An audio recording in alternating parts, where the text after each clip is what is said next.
Kaya guys, pupunta kami ngayon sa coffee. Sa cafe. Coffee? Magka-coffee muna. Bing!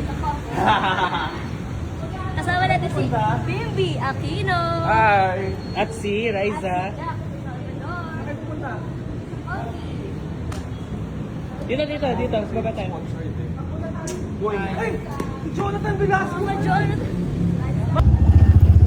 Hello! Risa, Tasha, May no? Dizon at Bimby Aquino ay namataang magkasamang sumakay ng tricycle para bumili ng kape. Walang bodyguards na kapansin-pansin. Walang engrandeng sasakyan. Isang ordinaryong biyahe na nagbigay ng extraordinary na kilig sa maraming nakakita. Pero bakit nga ba kinilig ang mga netizens? Sa video na kumakalat online, makikitang komportable at masaya ang dalawa habang magkasamang bumiyahe. Hindi man ito isang romantic date o may kumpirmadong espesyal na relasyon, marami ang natuwa sa natural nilang samahan. Maraming netizens ang nagsabing nakakatuwang makita ang dalawang personalidad na lumaki sa harap ng publiko na ngayon ay nagbobonding sa simpleng paraan. Imbes na mamahaling sasakyan, tricycle, ang sinakyan nila para lang bumili ng kape. At aminin natin, may kakaibang charm ang ganitong eksena. Minsan, hindi ang granding lakad ang nakakapukaw ng atensyon kundi yung mga simpleng sandali na parang kayang gawin ng kahit sino. Dahil dito, hindi napigilan ng ilang netizens na magbiro.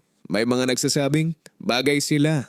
Habang ang iba naman ay nagsabing ang cute nilang tingnan bilang magkaibigan. Gayunpaman, mahalagang tandaan na walang kumpirmasyon na may romantic na namamagitan kina Risa, May at Bimby. Sa ngayon, ang makikita lamang ay ang kanilang magaan na samahan at simpleng bonding na ikinatuwa ng maraming tao. Marami rin ang humanga kay Bimby dahil sa pagiging magalang at simple sa kabila ng kanyang kilalang pamilya. Si Risa naman ay nananatiling palangiti at down to earth, dahilan kung bakit marami pa rin ang nagmamahal sa kanya hanggang ngayon. Sa huli, ang simpleng pagsakay nila ng tricycle para bumili ng kape ay naging paalala na hindi kailangang maging grande ang isang sandali para maging memorable. Minsan, ang pinakasimpleng moments pa ang siyang pinakamasarap panoorin. Kayo, ano ang masasabi ninyo? Cute lang ba talaga ang kanilang friendship o isa lang itong simpleng bonding na nagbigay ng kilig sa mga netizens? I-comment ang inyong opinion sa ibaba. At kung gusto ninyo ng mas marami pang showbiz updates at trending celebrity stories, huwag kalimutang mag-like, mag-subscribe at pindutin ang notification bell para lagi kayong updated dito sa Trends Network. Hanggang sa susunod na chika.